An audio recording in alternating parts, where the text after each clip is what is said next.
spoke with the pastor, and I asked the pastor, what is this happening? You didn't know all of this, and you never told me that the lady was married. And though he said, no, we didn't. Alikwambia alikuwa najua, alikwambia hakuwa najua, unasema?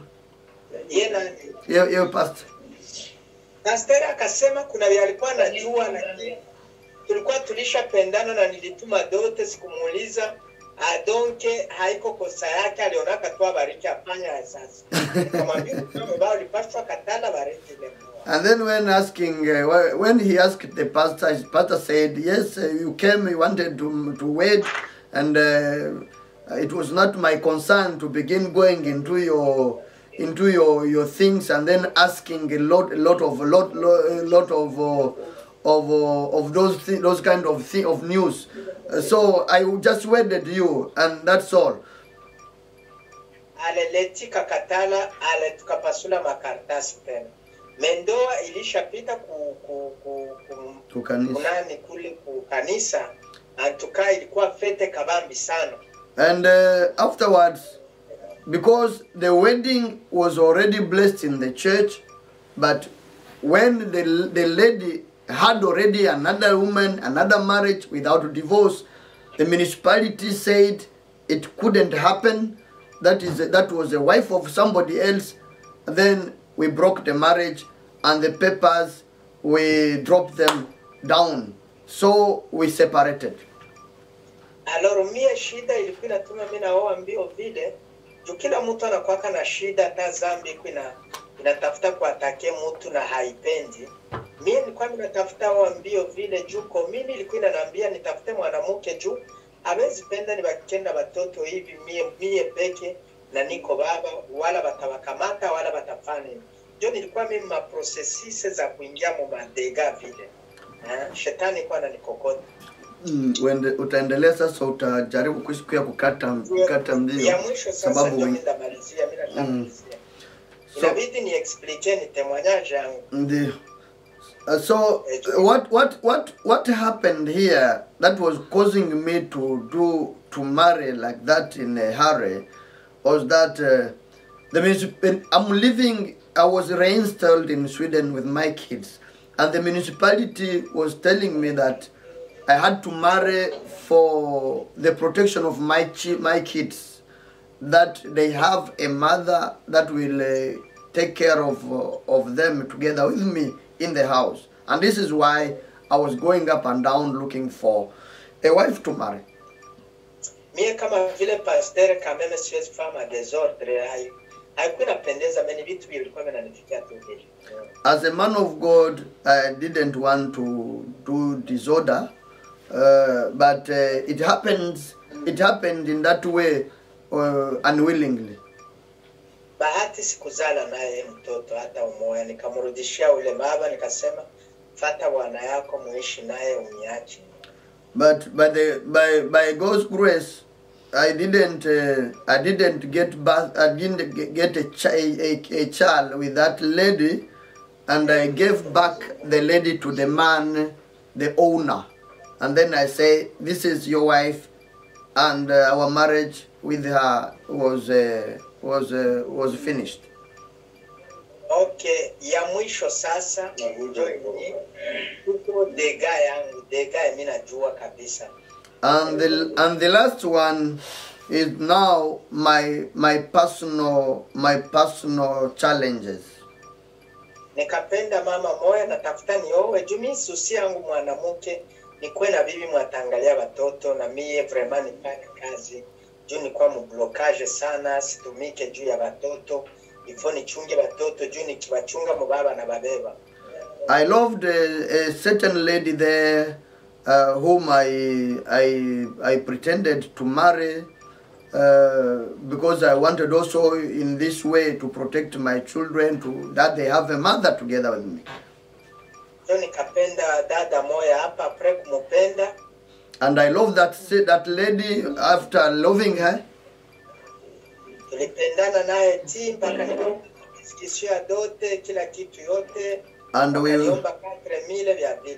we went through betrothal and even the dowry we gave and so on and and to the discussion of the dowry and everything. Sasa na mimi mpresio kusudi bibi akuye mbio nilishona ni bibi yangu nilishakuwa na ile kitu mkichwa kama banamuke wa hapa ni ba mingi ni bajanja sana nikakutanana naye kimwili akabeba mimba. And in other words, well, I wanted to hurry up things that we know things here in Europe. Sometimes wives, they are more than clever to do what they want. Maybe I wanted to hurry up things that I have my wife, as I had already made things, put things into process. I wanted to have her in my house, but suddenly in that process, I found myself already sleeping with her, and I got a child with her. And that was a sin because we're not a couple yet. And there is no a good sin and a bad sin. It was a sin, and that was.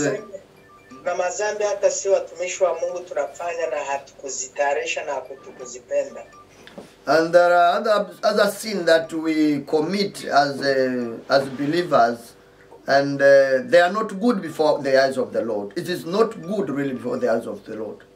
Na nikaona nilifanya kosa nikasema basi hata mtumishi Pastor Kapinga niuliza Desire nisikia mwanamke ananiita nikamwambia nilisirikia yule mwanamke juu alinidanganya juu ya kunidanganya tu ananidanganya ana bwana na iko bwana Afrika iko na nani alinicheza vya vile na hakupenda kumbi alikubali mkonseka akiolewa na iko na watoto naye batano na mimi niko na batano nitakuvuruga hata pata msaada ale ndio vitu ikaribikia pale miakazala mtoto. So the wife being pregnant, having my pregnancy like that, something happened that she gave birth to a child, and while I was not sure that it was maybe my child, then the lady tried to call Pastor Kapinga, and I was explaining him about what happened between me, Desire, and her, which Kapinga did not know, but it was a surprise to hear that.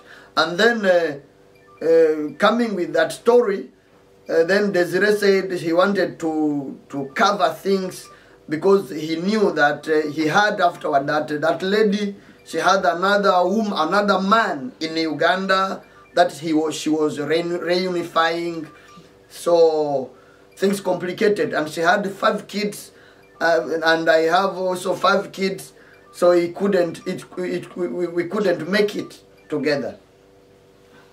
Anjo vile vitu ikaribikia pale ale, anjo nikasema antukai na viti nitubu juu ya ule mtoto. And afterwards, hearing that she had a man, and things did not fit together, I had to quit her.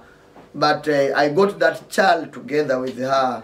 I'm really confessing before the Lord for what I did. It was a very big sin before the Lord as a man of God. Nikasema siwezi weka Biblia, niko natembea na Biblia na niko pastor, nikose kutubu ile zambi mbele ya watu na mbele ya Mungu. And I said, as a man of God who is walking around with the Bible, I can't just kuna mtu mwenye kona sema kule nyuma ya kamera one. Kuna mtu yuko nafanya fujo. Hakuna. Sio kwako. Kuna mtu yuko nasema nyuma ya kamera ingine. Uh-huh. So Pastor said that afterwards what happened was that with the Bible preaching the gospel, him as a preacher, he saw better not to just let that thing go without confessing before the public, before the Church of God, because I'm a minister to help not only me, also others who could have been in such a situation. So I decided today to come before you to confess also this, because it was not good. It was a sin and not good before the Lord. Na mtoto wangu ule kuna miaka 3. I afterwards acknowledged the child, and that child is she's 3 years old right now. Vile ni vitu vilipitaka kule mbele na misi ya juhusia donc misi ya nana, lakini nikasema no kabisa, nyinyi kama vile watoto wa Mungu niliwezaka kutubu mpaka hapa kwa banani yangu bashirika yangu baka comprendre na bakaona situation niko nayo na magumu niko nayo, batoto 5, donc nilikuwa samwe iko stress. Under that circumstance, I was like depressed, stressed, and so on. Whereby I went to the church where I fellowship, and I told them, and they felt for me, and looking at the situation of my family, my kids, and so on. And I decided also to begin therefrom to confess. And they welcomed me. They welcomed my confession, and they prayed for me, and I confessed publicly. And really, it was not good before the church, but God helped me to stand and testify or confess of that before the presence of His. Nyinyi kama vile watumishi ya Mungu ya Denmark mnanijua, and this is why you too, as a man of God in Denmark, that I have been coming and fellowshipping together with you. Nilifanya conference kubwa hapa, niliita watu wote, niliwaambia nimefanya ile ni zambi yenye nilifanya, lakini nimeomba huruma kwa kila mtu yote. Jua utaanza conduire mtu na uko madesordre, hapana, haiko mzuri. I'm here to tell you that last time I had a conference in Oslo, not in Oslo, but in Sweden. And what happened was that it was a conference which I organized just to seek for the mercy of God by publicly confessing that sin, to help my soul and other souls to come to Christ because of that, because it was not good for me and before the body of Christ. Na nikaita baba yangu Papa Kapinga, nikamwinvite mwa ile conference, and kusudi banirudishe tena, juu anasema mtu akianguka nabidi tena kumunyanyua, na batamunyanyua sio wapagani na Wakristo. And I called Pastor Kapinga to come and see what could happen, and he assisted me to come and helped me with advice on how I could do it, and they helped me come out of it again. And right now, I'm thankful before the Lord that they helped me in that situation. He came to Sweden, and they helped me stand again. Na kwa kweli kanisa yangu ilinikaribisha mzuri sana na ilifurahi kabisa na ikanisamehe. And my church, my church in Sweden welcomed me and understood my challenges, my problem, and they welcomed my confession, and they forgave me as well, and I thank God for that. Pastor Kapinga, in the presence of Pastor Kapinga, na kenye kinaleta nawaambia vile na nyie watu watumishi wa Denmark, wachakazi wa Mungu, na nyie watu wenye mnapenda Mungu, mnakuja kukanisa. Mimi siwezi penda hata siku moja niongoze mtu na kuna kitu kenye kiko nyuma kia uchafu, na njoo kwa maana nimefika mbele yenu na nyie kuambia munisamee, kama vile mchungaji wenu, kama vile pastere wenu mwenye anafikaka kule kuwapatia neno, na mie munisamee. Which made me also to come before you as a church, men of God, women of God in Denmark. Denmark welcomed me with an open heart, and you gave me pulpit. I was together with you in the body of Christ. I preached in your ministries. So I'm here also by confessing before the church and before you that you may forgive me for what I did, for what I went through, that it was not giving God glory. It was a sin, and that cannot happen. Kuanzia kwa mama Pastor Kapinga, mama yangu wa kiroho, mama yangu naheshimia mama wa bibi ya Pastor Kapinga, kuanzia kwae mpaka kwa pastere wetu papa Mike. Papa wetu pale pastere Mikael.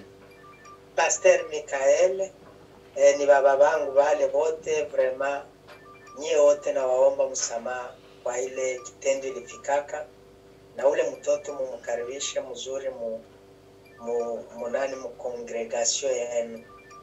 I'm addressing also my apologies, my confession to the wife of Pastor Kapinga, my spiritual mother, that she may forgive me because I lied before her too, and I did this which was not good, while I deserved to respect much more, even more than enough before her presence. I'm asking for forgiveness, and as well I'm asking forgiveness before Pastor Mike.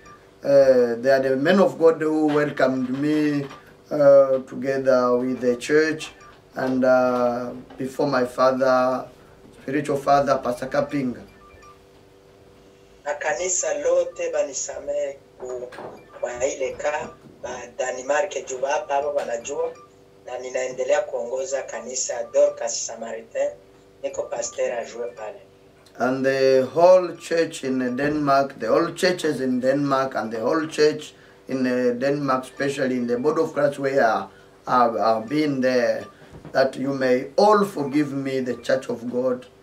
And right now, I've decided to stand, and I will not go back again.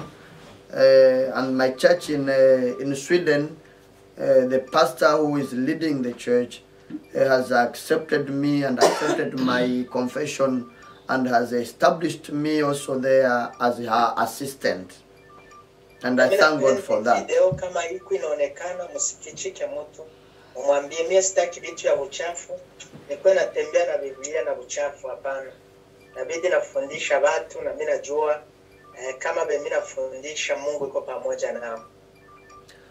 And I wanted to say this, that it can publicly go to people here and there, that they know the truth.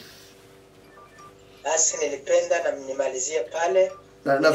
Nafikiri kuko kingine kenye ulisahau kuzungumza, labda nikukumbusha kenye ulisema kile siku juu ya ule mama mwingine ule mwenye. Ule naye niliweza kumuchumbia. Njo mwenye alikuwa wa mwingine nitafuta chumbia, mimi akanitumia karatasi, lakini yeye nilienda nikamudote, nikapana pesa. There is another lady that I forgot to mention between that period when this second one broke down, our marriage broke down, and then I tried to search for another one to marry, and I found one that I claimed to have married, but the situation was the same. And this lady, she had also, afterwards I came to know that in the municipality, when we went to register also the marriage, we were in the process of marrying, and then they told me that she couldn't marry me because she had already a family reunification in process, which was of her former husband. she was reunifying from South Africa. So even the yeah. Iko na watoto wawili. This lady also, she had 2 kids.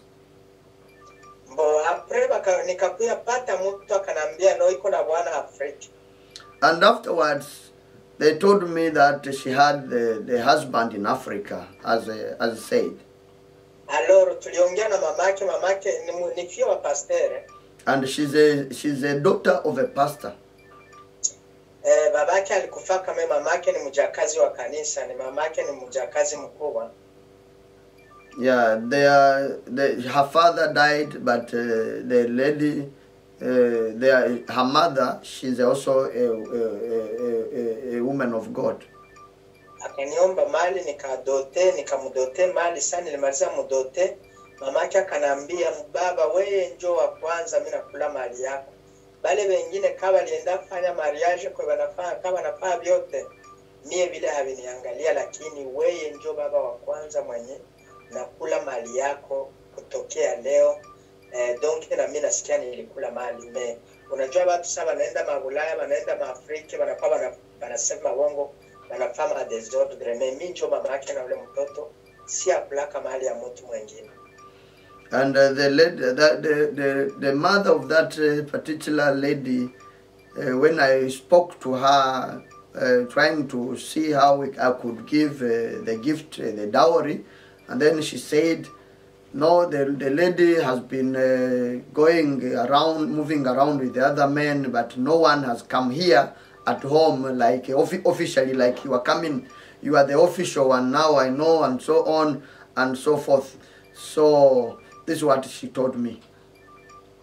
Alors, mimi nikapea mwambie bwana Sefini, ungwe tule bwanako muliandikisha mu HCR kisha takuya juu hivi na hivi. Ya vile unakuta naye alikuwa ananicheza, ananidanganya. Après sana nimaliza dote ndio akakuwa sasa naona mimi nishajua. Ndio akasikia, akawaza tu mu system litaingia tu hivi. Umi system hapa bana control kila kitu. At the end of the day, this lady, she was the responsible for herself, and she had already she has already another marriage. She had already another marriage with that man in South Africa, and I knew that afterwards. Even though her mother said I was the official one, but still she had the marriage with that man, and he coming here in the process of registration, and then I found out that. The system said she was also in the process to reunify to reunify the man that was in South Africa, or the father of those 2 kids she had. Kitu ya pili ndio nilikuwa mimi nasema wa mama tujue ku shinjo ba batu wetu tunajua chunga nani. Mama ananidanganya hana watoto, kumbe kuna wanyuma watoto ya mapasa iko na watoto kama 3. Kama mbili sijue hakunambiaka kitu. You ladies, you should be open and try to think about think on your Christian life. Think about your Christian life, because this lady, she just come to me instead of telling me the truth, but she lied. Pay attention, lies they are sins before the Lord. And then by not telling me the truth, and I found myself into that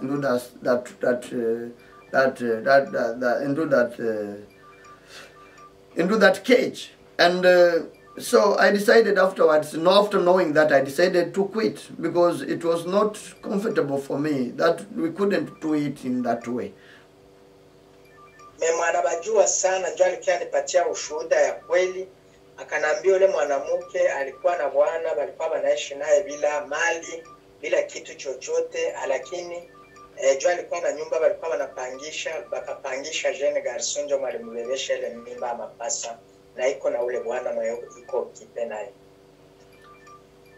So they told me that she was married in South Africa in so many stories, and that even she has not been fidel before her husband in South Africa until another man impregnated her while she was also in another home with another husband. A lady married with a man and then going out to take pregnancy with another man, with whom she got the twins, which are the 2 kids. Na nikasumulia na ule baba, wakanipatia namba yake, akapea niita, tukaongea naye. Kumbe naye alikuwa ananitafuta, kanaambia bwana, nashukuru kuona kusikia pastor ndio anaoa ule bibi yangu, juu tulikuwa tulishatia deja mafoto kunani, juu nilisha dote, nishafanya kila kitu yote. Alors tulishatia mafoto bibi na bwana. Ukate basi ufupi mu. Kuona ulioa ule bibi juu uko pastor, utaniangalia watoto mzuri. Kate basi kifupi juu ya muda, sababu wengine wanataka washuhudie, itatusaidia. So afterwards I spoke with this man who was the father of the kids, and this man told me the whole story, thanking me that it is good that I'm taking the husband, but keep for me my kids and so on, raise up my kids in a good way. But this is what happened. He began telling him the whole story on what happened. That's all. Alors njo nikaongea na ule nani, nikasikia mama yake tu ndio ananiankuraje, akasema no, mimi sikukulaka mali ya ule dada, ni yako tu ndio ninakula. Basi nikasema basi hakuna shida, basi aendelee vile, na ndio tukawakia tu tuko sita kwa adui ya mtu, na ndio tunasumuliaka tena muandikiaka, tunaongea kitu tu nilipenda niwaambie kama mu maisha yapa kufatana na temoyaje, nawaambia leo niko na watoto 3, wale watoto mimi nawaambia vile, na watoto wangu 5 ya mundoa, ndio niko na watoto 8, na Mungu apewe sifa juu mimi na barekonetre. Na mtu yoyote mwanajua kama iko mwale njia vile iko na watoto wenye anajisawisha, ni lazima ajikokote nabo, asifichike juu Mungu iko anamuona. In that way you remember what happened. I told the wife that we couldn't make it in that way, even though she wanted me to remain, but it couldn't happen in that way because it wasn't in the right way. Even though she was saying that she had no marriage with another one, but still the story behind her, the municipality, the lady, the man is registered that she is married. That means there is no legacy in the process, which made him to quit the process because of that. She is a lady, a woman of somebody else, which is the system tell that, and that is how it is. They are registered married with that man, which is in the process also to reunify. So he is here now, and I thanks God that he can tell this to you, that you who are still single, pay attention to anything you do. You who are still looking for anyone to marry or going out, don't do that. Have fear of God, and know that everything you do, God is looking at you. You can hide a man, but you cannot hide God. So fear God, not fear man, but fear God. Amen. Amen. Amen. Amen. Sasa pastor is saying that is asking if you forgive, you accept his forgiveness and you forgive him. Yes. Anauliza kama mnamsamehe na kama mnakubali msamaha wake. Yes, we forgive him. Tunamsamehe na asiongeze kurudia maile makosa. Amen. They forgive you and don't go back in such situation anymore. Ni vitu vyenye mtu hawezi hawezi jua tungali tunatafutisha mchumba mbo. Mungu atuwezeshe mchumba. I think ananaka kwa kweli. Jusi sirudilie, jusi fanye zambi kusudi ni vitu yenye